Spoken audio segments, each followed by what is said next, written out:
Jadi orang tidak berakal, contoh orang idiot dari lahir, terus rendah ininya autis gitu ya. Apakah mereka tidak yang nggak berakal ini tidak selamat gitu? Bagaimana menurut Bang Juma? Yang dituntut itu yang berakal, Ibu. Nggak ada hukum bagi mereka yang kurang akal. Nggak ada hukuman. Jadi mereka selamat ke surga gitu? Iya, karena mereka tidak datang padanya kebenaran sesuai dengan kemampuan mereka untuk menalar. Gitu. Makanya di Islam itu tidak ada dosa waris dari Adam, Ibu, karena pada saat Adam belum makan buah pengetahuan baik dan jahat, Adam belum tahu. Kalau kita lihat dari perspektif Bible, Adam belum tahu bagaimana mau dihukum orang yang belum tahu, lalu diberikan sebuah hukuman, ganjaran. Sama seperti ketika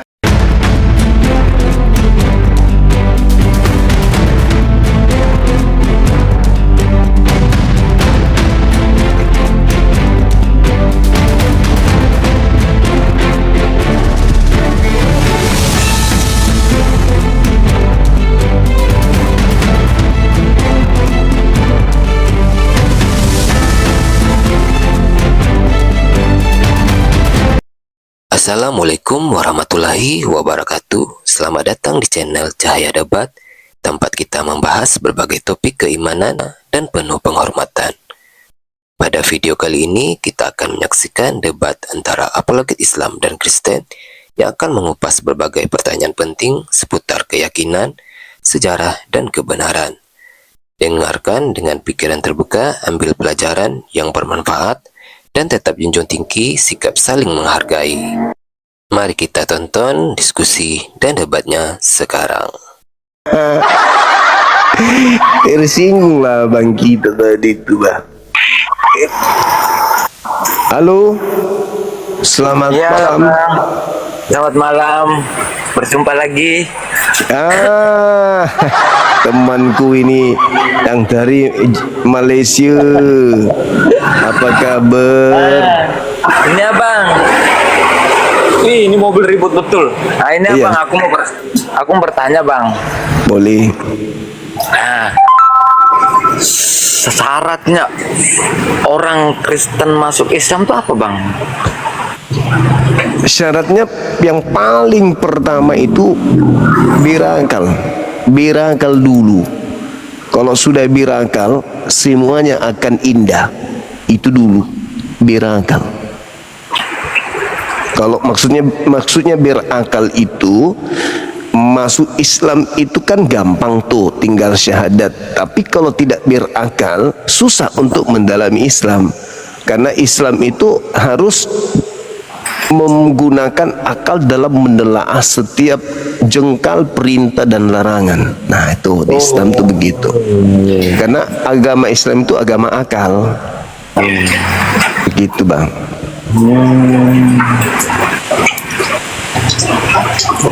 Jadi itu bang ya syaratnya bang ya? Iya, syaratnya itu. Apakah saudara saya sudah siap menjalankan ritual keagamaan dengan konsep akal? Sudah siapkah mengenal Tuhan dengan menggunakan akal? Sudah siapkah mengenal Nabi Muhammad dengan akal? Sudah siapkah kemudian mengenal Al-Quran dengan akal? Sudah siapkah menjalankan hukum-hukum agama dengan akal? Kalau sudah siap, yuk mari kita sambut masuk Islam. Tapi ngomong-ngomong, apakah kita masih di Medan atau kita udah pindah dari Medan ini? Aku masih di Kalimantan bang.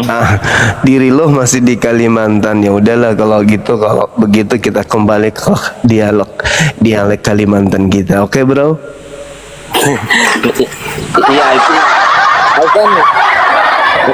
Aku kan sempat berpikir, aku bilang apa kata bang Juman sama abang yang ada yang sebelahnya lagi sama ibu tuh, pertanyaannya memang semua tuh masuk akal. Cuma itulah saya tanya syaratnya apa untuk mau masuk. Tadi abang mengatakan semuanya masuk akal. Nah, memang Islam itu Kenapa orang Islam itu tak ada lelahnya melakukan ritual ibadah? Tengoklah kan, sikit-sikit Allahu Akbar, Allahu Akbar. Iya, iya, iya. Betul. Dikit lagi sholat. Sampai orang pun ini kita sekali seminggu aja kok beteknya macam mana? Kayak mana pula mereka yang 5 kali sehari nih, belum lagi tambahan-tambahan yang lain. Nah, betul tuh Bang. Oleh karena akal yang main, maka umat Islam itu melakoni rutinitas ritual mereka itu seumur hidup. Nah, itu dia. Iya Bang. Tapi itu memang aku dikasih tahu orang tua saya memang aku dari kecil dulu tuh aku sering ke masjid. Jadi untuk saya buka-buka lagu rohani, lagu-lagu muslim di rumah tuh orang tua aku enggak marah karena memang saya hobinya lagu itu. Seperti lagu-lagu sholawat tuh hobinya saya di situ. Oh, Masya Allah. Aku sering ke masjid, bukan sering memang.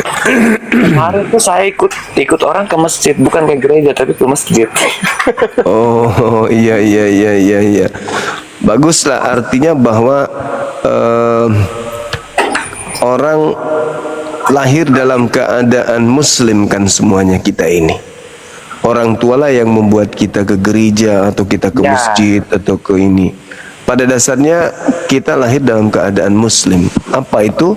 Berserah diri kepada pencipta. Kita nggak berdaya apa-apa. Masa bayi kita nggak ngerti apa-apa. Kita mau dimatikan, kita mau dihidupkan, kita mau dicekek sama orang tua, kita nggak ada daya. Muslim kita berserah diri kepada pencipta apapun itu. Jadi Bang, apa yang harus ku persiapkan ini Bang? Kira-kira apakah harus beli apakah topi apa orang bilang Songkok, peci, bisa, boleh. Ya, tapi yang iya. Jadi gini, kalau mau masuk Islam secara resmi, yang pertama resmi secara negara ya, syahadat dulu, serahkan KTP dulu ke kami, ke aku, lalu syahadat. Setelah syahadat kita buatkan sertifikat mu'alafnya. Setelah ada sertifikat mu'alaf, nanti dibawa ke Dukcapil ganti KTP dari Kristen ke Islam, kan gitu. Ih, asik, mantap, asik dah. Ya. Ini lalu antara paksaan, jujur, antara paksaan ini, antara paksaan, jujur aku nih. Sebelum aku ngomong tidak ada paksaan memang, karena memang aku dari dulu kecil memang saya punya untuk ke Muslim. Islam. KTP-nya apa? Katolik masih bentuk sementara ini Katolik. Iya. Kalau sudah siap, boleh serahkan ke kami KTP-nya. Kapan mau syahadat? Aku siapkan diriku dulu Bang, Masa saya ini tanpa banyak dosa juga sih Bang. Tahulah kita sembahyang setahun sekali kan Bang. Jangan seminggu, setahun sekali aja belum tentu saya sembahyang. Nah, karena aku tahu, karena kita masuk Islam ini tidak mudah dan juga harus kita taati 5 waktunya itu harus kita taati. Jadi harus persiapkan dirimu sebagus mungkin. Iya. Betul. Tapi paling tidak kalau misalnya kita udah tahu jalan ini salah, kita sudah mengerti Bang. Saya dari malam sudah kan. Iya. Ya insya Allah kendaraan yang kita naiki ini mengarah ke arah yang salah. Sebisa mungkin kita turun dulu, baru naik ke kendaraan. Nanti di atas kendaraan baru yang menuju kepada jannah surga itu baru kita memperbaiki diri. Jangan kita nunggu benar-benar matang dulu baru pindah. Kenapa? Kita nggak tahu ajal kan gitu. Jangan dong Bang, belum nikah aku jangan dong. Ya betul Bang, betul ya. Iya betul. Jadi kalau bisa jangan ditunda, jangan lama. aku rasa secepatnya lah bang, karena mungkin besok atau nanti besok malam lah aku besok saya persiapkan dulu semuanya, karena aku mau masuk nih dengan bersih bang, dengan tulus, tidak ada paksaan.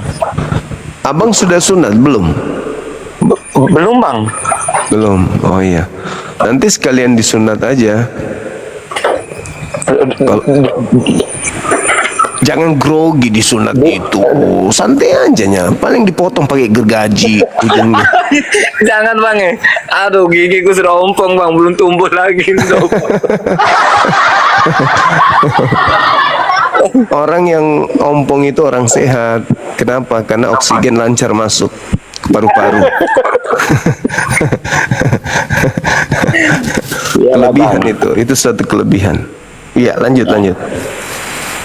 Jadi aku nanti persiapkan dulu semuanya. Besok atau sebentar malam kali bang, baru saya masuk ke koma lah bang. Besok Boleh. malam. Kalau besok malam tuh sudah ready, sudah itu siap Iya. tempur. Siap Iya. tempur itu.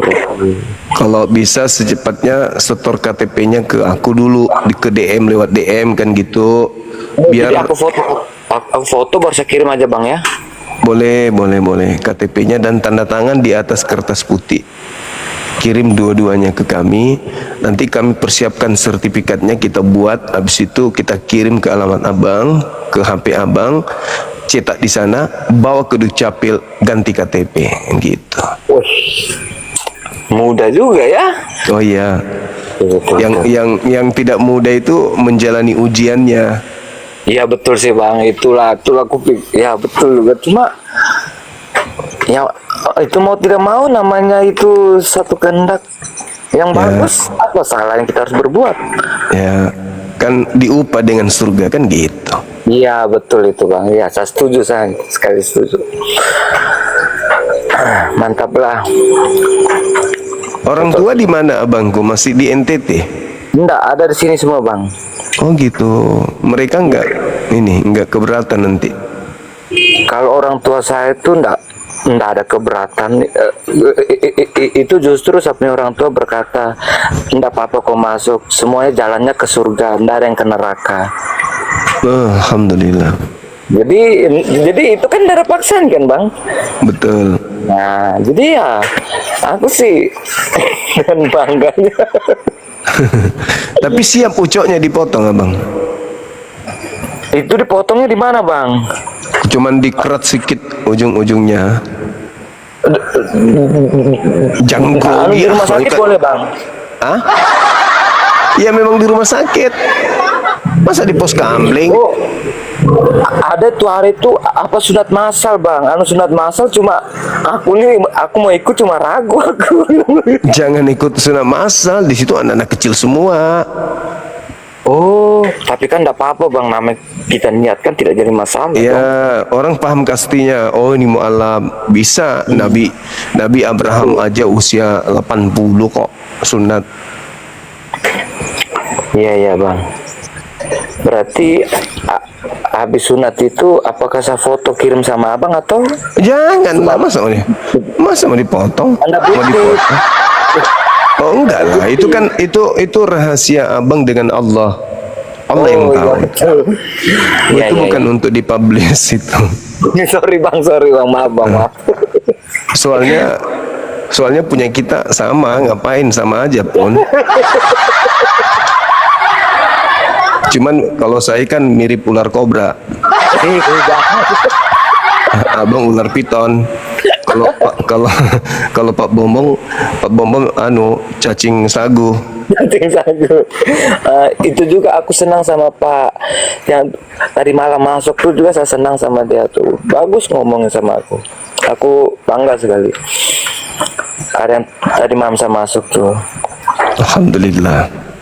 Jadi besok saya persiapkan semuanya. Pokoknya besok aku sunat dulu kali ya. Enggak sakit kan bang? Kira-kira? Enggak sakit, enggak. Lebih sakit di gigi semut. Enggak sakit.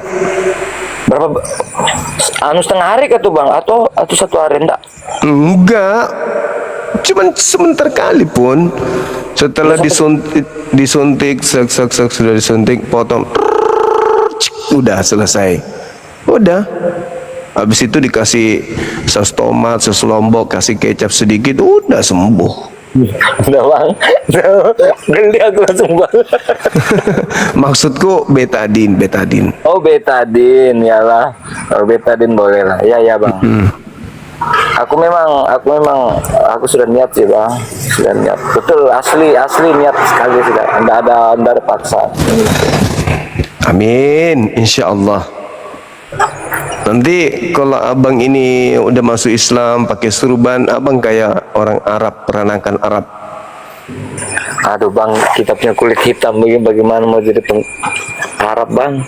Ya, Arab yang hitam maksudnya. Kan ada juga Arab hitam. Iya. Ada juga Arab maklum.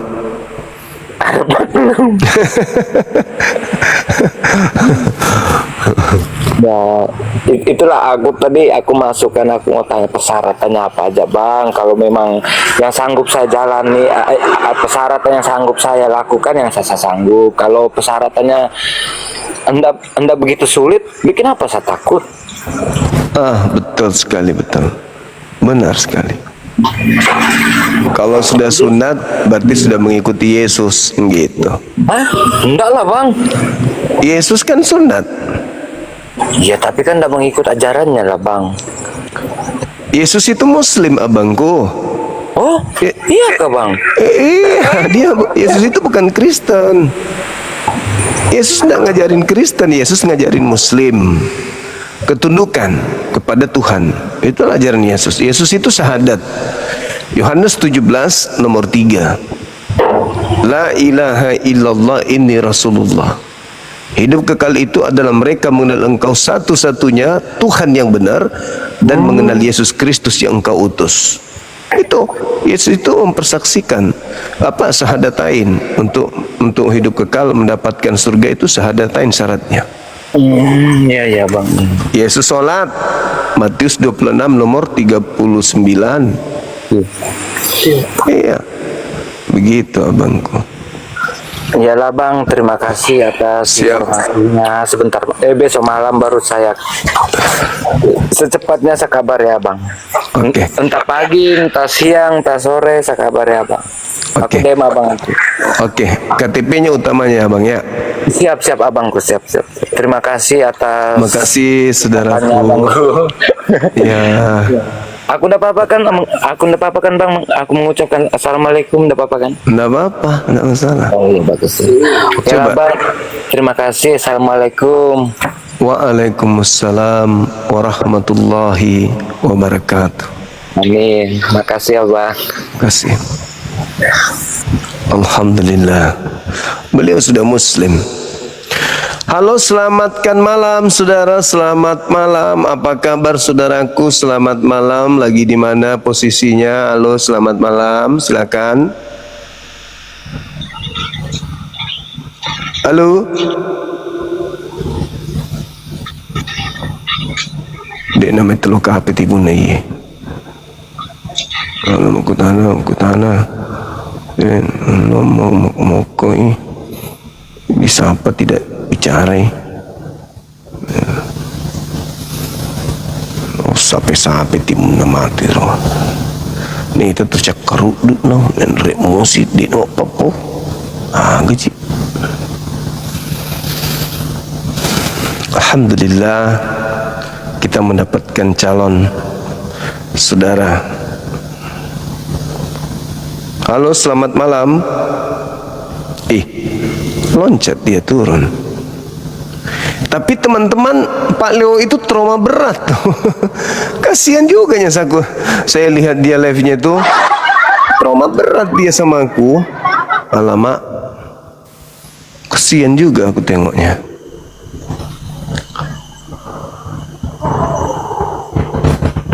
Halo, selamat malam. Selamat malam. Ya, malam abang. Dari Katolik? Bukan bang, Islam. Abang kok ngomong pakai suara hidung sama saya? Enggak. Loh, kita kok sama? Agak-agak flu.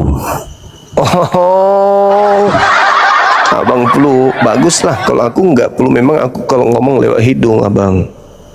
Iya. Salut saya mendengarkan sampean tuh. Oh ya? Salut mendengarkan bicara sampean.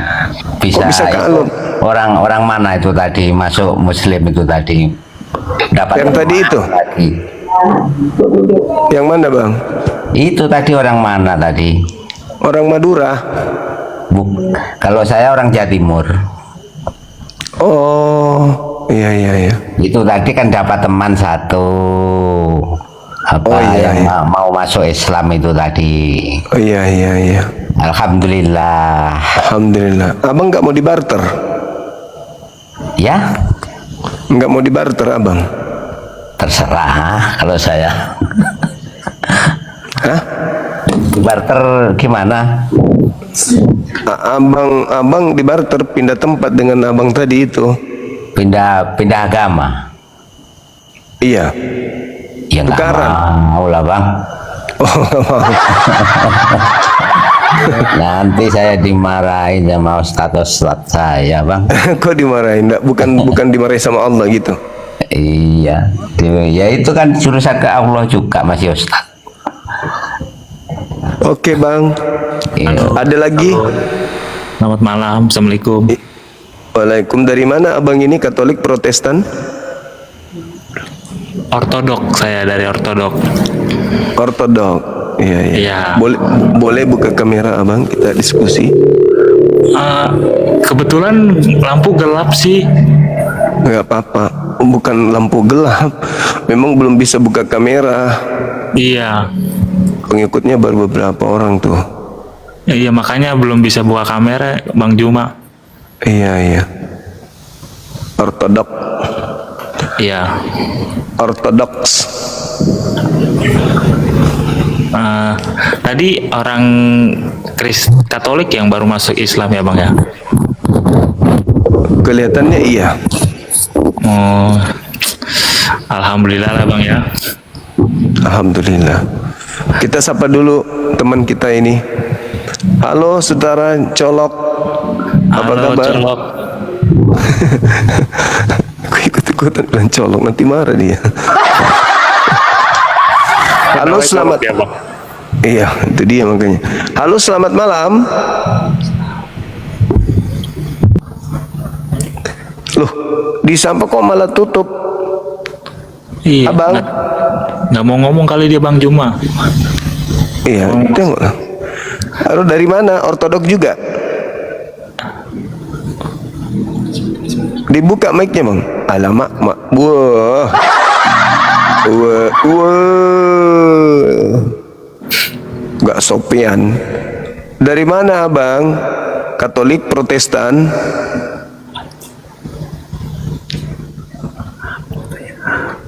Depresi kali dia. Ada gangguan ini orang. Kayak Gangguan tuli dia. dia, Bang. Tuli kayaknya. Bukan, ada gangguan. Buka Mental ya, kamera. Kayaknya. Utang banyak, utang. Diem aja dia, Bang. Itu ortodok itu ibadahnya sujud ya? Iya, ibadahnya sujud, Bang. Ibadahnya sujud. Sujud. Nggak ada meja di depannya, nggak? Nggak ada, Bang. Kejedut jidat nanti kalau ada meja. Makanya agak benjol ini jidatku, Bang. Iya, agak benjol. Orang mana ini saudara Gans ini? Orang Sulawesi ya? Orang Tangerang sih, Bang. Oh gitu. Dari lahir ortodok. Kenapa, Bang? Dari lahir ortodok, dari lahir. Iya, baru mulai dari SMK sih, Bang, masuk Ortodok. Tadinya? Sebelumnya ini Katolik. Oh, iya. Halo saudara Kaleng Pajero. Ini kenapa profilnya ini? Waduh. Kita tunggu teman yang bisa buka kamera ya. Oke.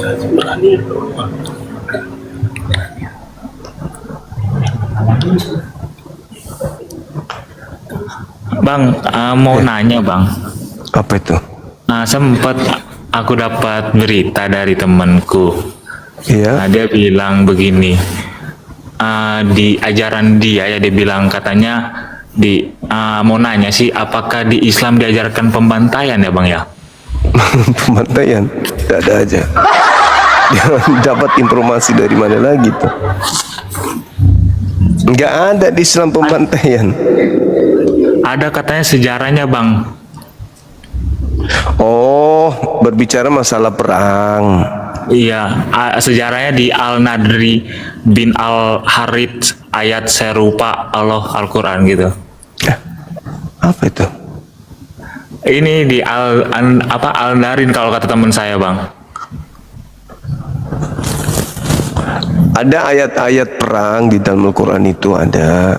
Sama seperti di kitab PL juga ada ayat-ayat perang. Jangan kau biarkan apapun yang bernapas, bunuhlah.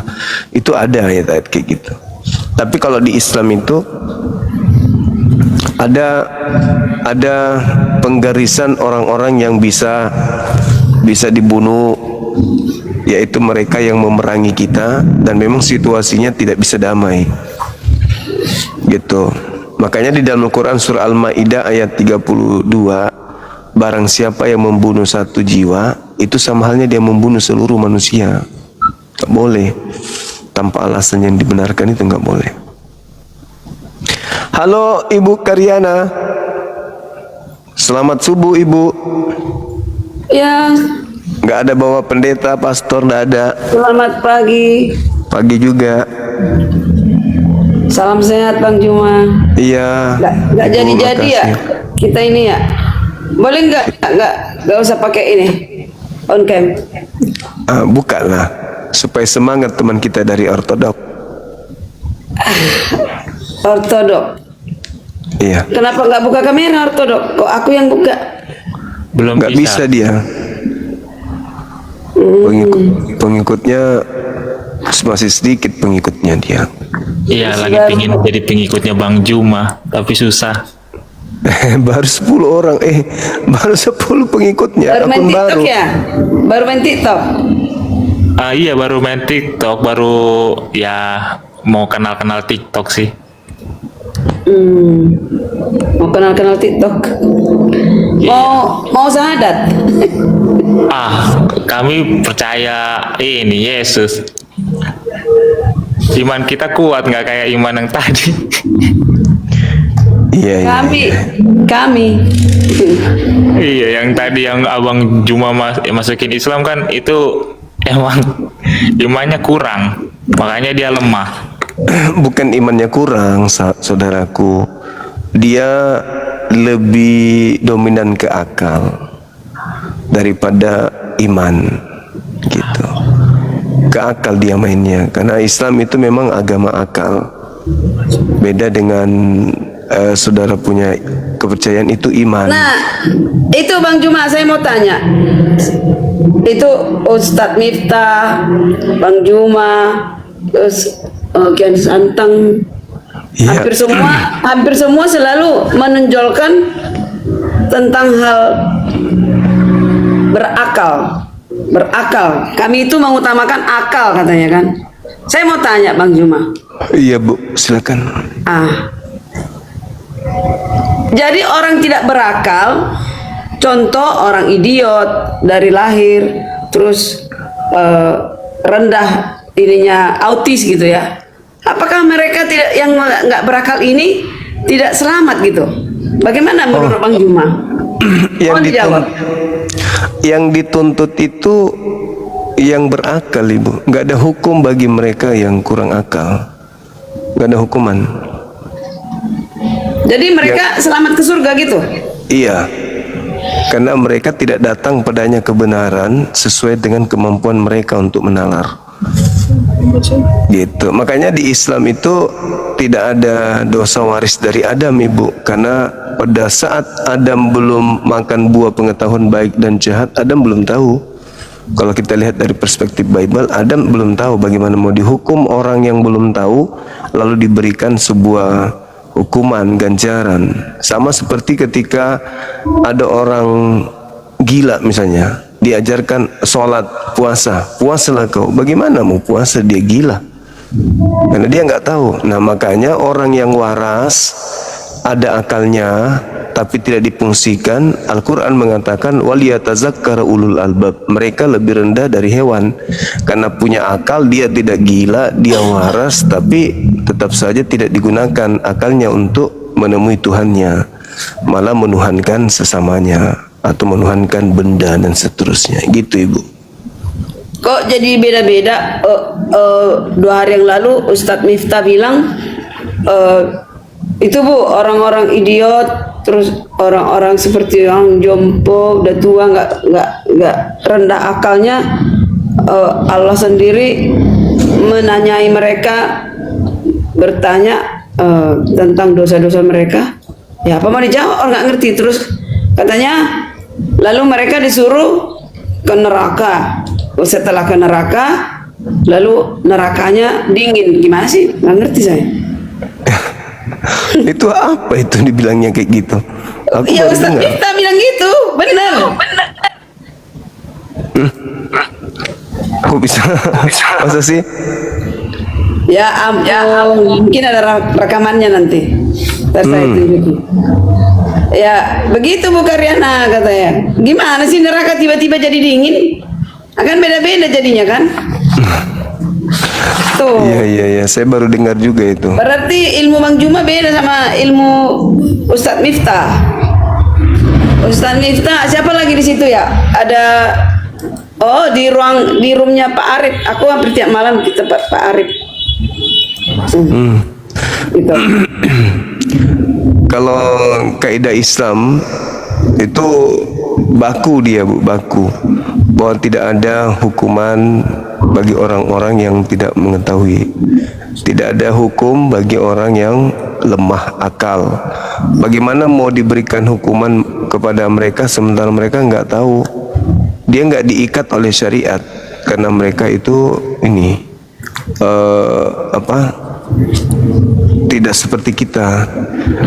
Karena Al-Quran mengatakan hanya orang yang berakal yang bisa mendapatkan petunjuk. Ya kalau tidak berakal ya tidak mendapat petunjuk. Maksudnya orang yang tidak menggunakan akalnya untuk mencari kebenaran, tapi hanya doktrin dan mengikuti persangkaan sendiri. Sama tidak gimana? Oke, kalau yang saya imani ya Bang Zuma gini. Contoh bayi, contoh orang-orang idiot ya kan. Mereka kan tidak melakukan apa-apa ya. Nah, tergantung siapa yang membina dia. Seorang bayi atau orang idiot itu siapa yang membina dia? Kalau dia orang yang menurut Tuhan, ya kan? Orang yang mengasihi Tuhan, yang mendidiknya, otomatis dia selamat ke surga. Nah, kalau yang mendidik dia, contoh di zaman Nuh, ya kalau ada anak Nuh yang apa pasti selamat seperti Nuh. Tapi kalau ada anak yang di luar dia, ya orang-orang idiot di situ juga dibantai habis oleh Tuhan. Nah, contoh nih, nanti kalau menurut saya yang saya imani, orang idiot nih, taunya dia kan nggak berdosa nih. Artinya orang idiot itu tidak tahu bahwa dia itu salah gitu, karena autis dia, kekurangan mental ya kan, tidak berakal. Tapi yang mendidik dia adalah juga tidak menurut Tuhan. Otomatis dia ikut sama orang yang tidak menurutkan, itu yang mendidik. Namun tahu nggak Bang Juma, kayak neraka itu api ya, api. Contoh seperti daun yang terbakar selesai gitu loh, ya kan? Nggak ini. Daripada yang dibilang Ustadz Miftah masuk ke neraka terus apinya jadi dingin. Masuk ke neraka apinya dingin. Iya, jadi kan gini Bang Juma. Menurut Papi Gembala semua, saya kan ini juga termasuk ingin tahu ya.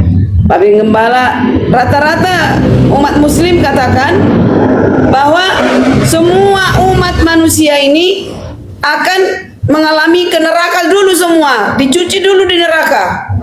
Nggak mau saya jadi sahadat Islam karena saya jadi ke neraka dulu. Saya bilang, saya nggak mau ke neraka. Ke neraka dulu baru nanti diselamatkan, semuanya selamat. Gimana itu?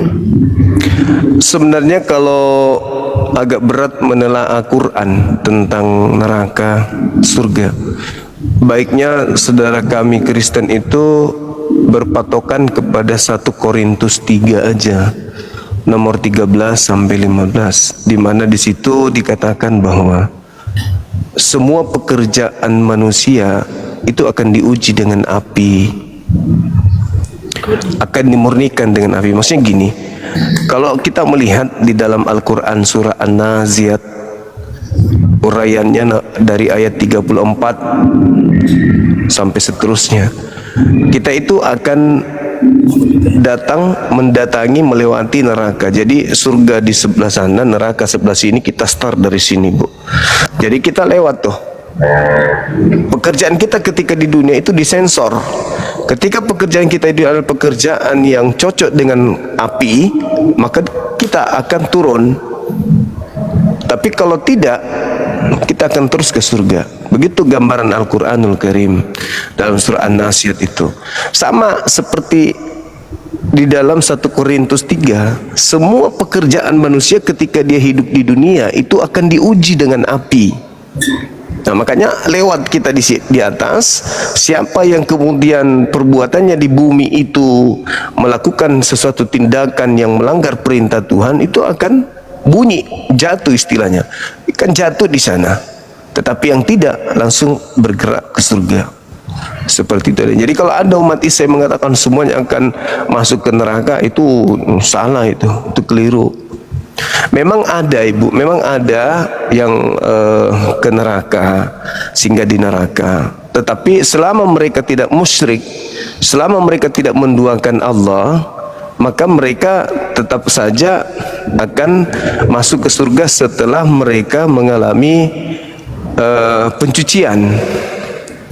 Itu juga diterangkan di dalam kitabnya orang Yahudi di Mazmur 66 nomor 12, bahwa ternyata orang Yahudi pun berpaham ada masa di mana mereka itu akan dibersihkan dulu baru masuk ke surga. Mazmur 66 nomor 12. Engkau telah membiarkan orang-orang melintasi kepala kami. Lalu kami telah menempuh api dan air, tetapi engkau telah mengeluarkan kami sehingga kami bebas. Artinya pemahaman yang ada dalam Al-Quran, ada orang Islam yang masuk neraka, dicuci dosa-dosanya yang tidak layak untuk diampuni, kecuali dengan dibersihkan dengan api, lantas kemudian melanjutkan perjalanan ke surga. Nah, hal ini sebenarnya saudara kami Kristen itu harus pahami bahwa Yesus pun mengajarkan hal yang sama. Kenapa? Karena Tuhan akan membalaskan perbuatan manusia setimpal dengan apa yang mereka lakukan. Nah, bagaimana kalau misalnya dia melakukan kebaikan dan juga melakukan kejahatan? Kejahatan tempatnya di neraka, oke. Tapi ada kebaikannya, ini mau diapain? Karena Tuhan itu maha adil, maka Tuhan akan mengeluarkan dia dari neraka dan memberikan upah surga. Itu yang betul. Kecuali orang itu melakukan ketika hidupnya mati dalam keadaan tidak menyembah kepada pencipta langit dan bumi. Gitu. Maka baginya tidak ada keluar dari neraka, tetap kekal di sana.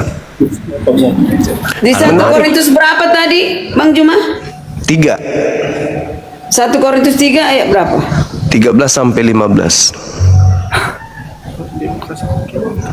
Bang, habis ini saya mau nanya, boleh Bang? Boleh. 13. Iya. 13. Saya baca dulu ya. Ini Boleh. pokoknya dasar dan bangunan. 13.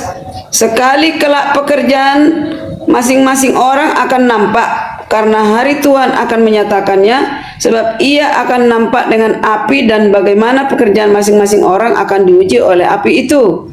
Nah, ini benar. Jika pekerjaan yang dibangun seseorang tahan uji, ia akan mendapat upah.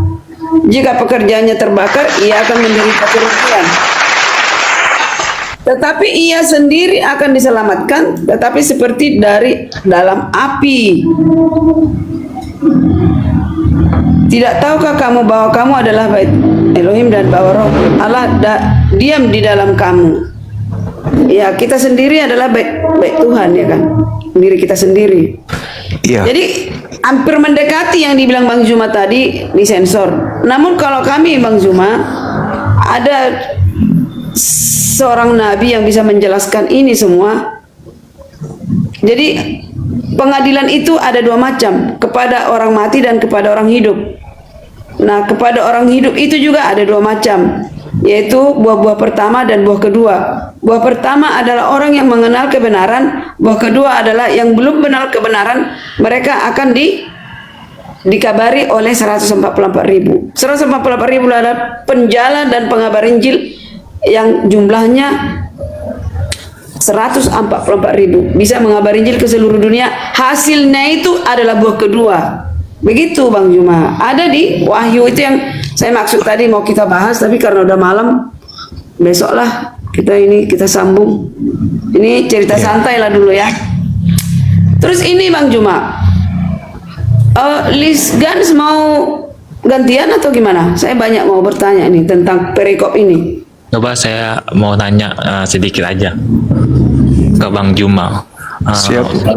Mau nanya Bang, mengapa orang Islam mengetahui percaya kepada satu nabi yaitu Muhammad, sedangkan kalau saya tahu ada Nabi Taliha, ada Nabi Muslimah, dan ada Nabi Al-Swad. Mengapa itu Bang? Ya, karena Nabi Muhammad ini adalah nabi penutup, khataman nabiin, dia rasul khataman nabiin. Jadi Nabi Muhammad inilah yang kemudian menyimpulkan seluruh ajaran para nabi. Jadi kami percaya, kenapa? Karena nabi-nabi sebelum beliau itu hanya diutus kepada kaumnya masing-masing. Coba dilihat di perjanjian baru atau perjanjian lama, itu enggak ada seruan nabi untuk kepada manusia, kepada seluruh manusia. Wahai seluruh manusia. Yang ada wahai Bani Israel, wahai Bani Israel. Itu. Tapi kalau di ajaran Nabi Muhammad, ya ayuhan nas, wahai seluruh manusia, ya Bani Adam, wahai seluruh keturunan Adam. Nah, kalau saya nih misalnya tidak ada ajaran Nabi Muhammad, saya mau kemana? Saya masuklah misalnya saya masuklah ke Kristen misalnya nih, karena tidak ada Islam, saya ke Kristen. Otomatis kan saya baca Bible setelahnya. Gak mungkin saya masuk Kristen lantas saya tidak baca kitab saya, pasti saya baca. Nah, bagaimana perasaan saya ketika saya menemukan data ternyata Yesus ini adalah Tuhan yang dibuat oleh Tuhannya Yahudi, seperti yang saya uraikan tadi di dalam Kisah Para Rasul 2 nomor 36. Seluruh orang Israel harus tahu bahwa Yesus Kristus ini, bahwa Allah telah membuat Yesus yang kau salibkan itu menjadi Tuhan dan Kristus. Otomatis sebagai orang yang berpikir, saya akan berpikir, loh, kan Tuhan sudah ada yang disembah oleh Abraham, Ishak dan Yakub. Tuhan yang ada ini membuat Tuhan bernama Yesus. Mana yang benar ini? Akhirnya saya bingung saya. Bagaimana mungkin saya mau menyembah kepada Tuhan yang dibuat oleh Tuhan yang betul?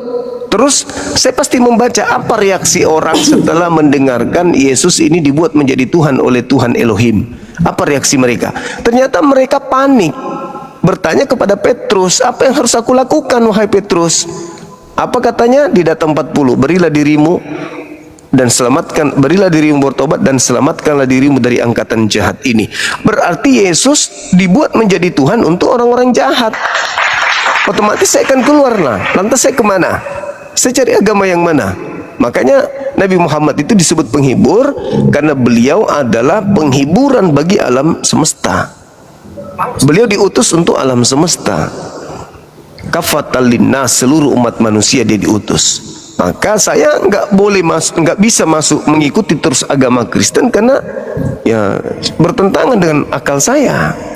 Begitu Nabi Muhammad datang litubayyina linnas, untuk seluruh umat manusia, ajarannya masuk akal, ya sudah, saya meluk Islam karena memang Nabi Muhammad diutus untuk seluruh umat manusia.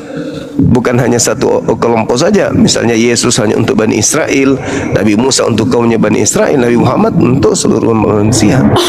Maka otomatis saya setelah belajar Bible, setelah saya belajar Bible, ternyata memang ada indikasi kuat di dalam Bible itu akan datangnya Nabi yang akan datang. Seperti misalnya yang ditunggu oleh imam-imam dan yang ditunggu oleh Imam Lewi dan orang-orang yang kemudian menyebut dirinya sebagai orang Yerusalem di dalam Yohanes 1 nomor 29, nomor 27, 28, 29 dan seterusnya.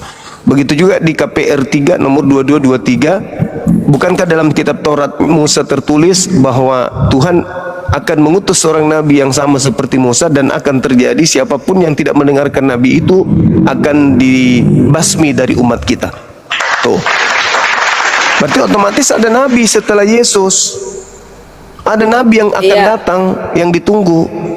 Begitu. Oke, Bang Juma, ada di sini jawabannya. Yang dikatakan Bang Juma itu Bani Israel gak ada ke segala bangsa. Lukas 24 ayat 47. Dan lagi dalam namanya berita tentang pertobatan dan pengampunan dosa harus disampaikan kepada segala bangsa, dimulai dari Yerusalem. Iya, itu lanjutannya. Tetap ada ke segala bangsa, Bang Juma. Iya, ajaran Yesus pun setelah sampai ke seluruh bangsa, sampai ke Islam juga. Di Islam ketika Yesus menyeru, beritakanlah Bible misalnya tuh, beritakanlah Bible kepada seluruh makhluk, atau jadikanlah seluruh bangsa menjadi murid. Yesus ini kan guru, dia adalah mar dalam bahasa Aram, dia mar, dia rabam. Nah, sekarang sebagai guru, dia guru apa? Guru Kristiani atau guru Yudaism? Kalau dia sebagai guru Yudaism, dia guru perjanjian lama, bukan perjanjian baru. Berarti murid-muridnya seluruh bangsa harus menjadi Yudaism.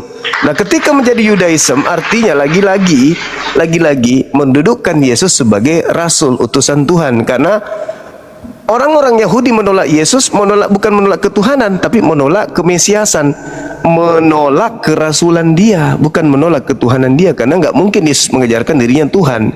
Yesus hanya mengajarkan dirinya Mesias. Maka dia katakan, hidup kekal itu adalah mereka mengenal Engkau satu-satunya Allah yang benar, dan mengenal Yesus Kristus yang Engkau utus. Nah, dalam iman kami Islam sampai ke Indonesia, iman itu ada bertumbuh bahwa Isa atau Yesus itu adalah rasul utusan Tuhan bagi kaumnya, sampai ke seluruh penjuru, dari Yerusalem sampai ke ujung bumi. Yes, bahwa Yesus hanyalah rasul utusan Tuhan kepada kaumnya Bani Israel. Nah, itu iman kami. Itu iman kami. Sampai memang ajarannya itu. Surah As-Saf ayat 6, wa iz qala Isa bin Maryam ya Bani Israel inni rasulullahi ilaikum. Jelas itu. Dia adalah rasul utusan Tuhan. Mau selamat, percaya Yesus rasul utusan Tuhan untuk Bani Israel. Itu poinnya. Nah, sedangkan saudara kami Kristen, pengikut orang Farisi, yang memang menerima warisan pengajaran dari orang Farisi, di mana orang Farisi sudah dinubuatkan, celakalah engkau orang Farisi, celakalah engkau orang munafik, engkau ahli Torah, engkau menjelajahi daratan, menyeberangi lautan, mentobatkan orang menjadi pengikutmu. Setelah kau jadikan dia pengikutmu, kau jadikan dia menjadi orang neraka yang 2 kali lebih jahat daripada engkau sendiri. Padahal saudara kami Kristen tahu nih, saudara kami Kristen tahu Tuhan itu sudah ada, pencipta langit dan bumi itu sudah ada sebelum Maria dicipta. Tuhan itu sudah ada. Nah, nanti setelah Maria ada, baru dia melahirkan seorang anak bernama Yesus. Yesus juga Tuhan. Memang Yesus itu Tuhan, tapi hanya untuk sekelompok orang tertentu. Siapa mereka? Ya, itu yang di Kisah Para Rasul itu. Nah, sekarang saudara-saudara kami Kristen orang Indonesia adalah orang-orang pintar, orang-orang cerdas. Tidaklah mungkin mereka mau menerima Yesus itu bukan Tuhan. Tapi Yesus itu tidak mungkin juga mereka mau sulap dia Tuhan, karena faktanya dia manusia. Maka apa konsep yang terjadi? Yesus sepenuhnya manusia, sepenuhnya Tuhan. Nah, ini yang aneh. Sedangkan nggak ada Bang Juma sepenuhnya Tuhan, sepenuhnya manusia Yesus. Ya, bagi ibu. Tapi Kristen mayoritas mengatakan Yesus itu sepenuhnya Tuhan, sepenuhnya manusia. Manusia 100%. Tuhan juga 100%. Tidak, dia Ibu. Tuhan sebelum bumi ada. Nah, itu Jadi itulah sama aja. Jadi Ibu. gini, Sama gini aja Bang, itu. Bang Juma, analoginya begini, ya pemahaman saya. Analoginya begini Tuhan itu. Bapa di surga dengan itu di Wahyu berapa tuh? 2 tahta, tahta Bapa dan tahta Anak.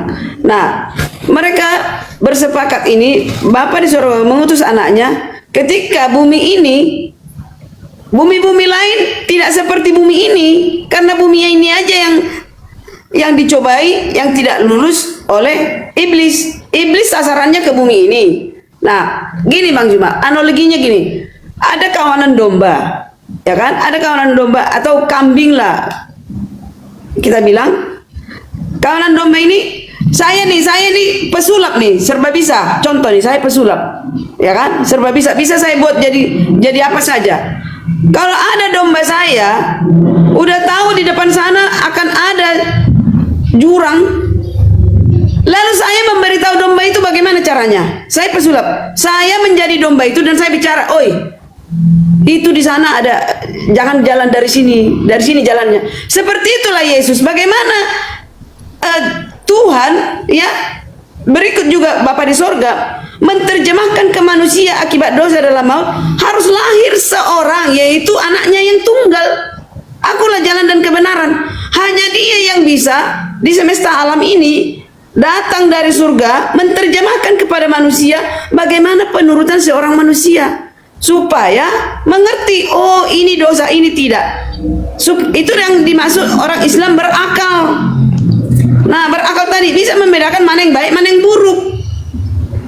Itu kira-kira. Jadi saya ini pesulap nih, saya jadi semut lah saya, karena semut itu udah tahu bakal ada di sana api. Jangan ke sana berjalan, kamu jalan yang lurus di sini ya semut. Saya jadi karyanya jadi semut dulu, biar bisa komunikasi dengan semut. Dia nggak ngerti bahasaku. Kalau saya datang keinjak dia, jadi saya harus mengecil dulu seperti semut. Saya beritahu ke semutnya, jangan, supaya kamu tidak terbakar semut.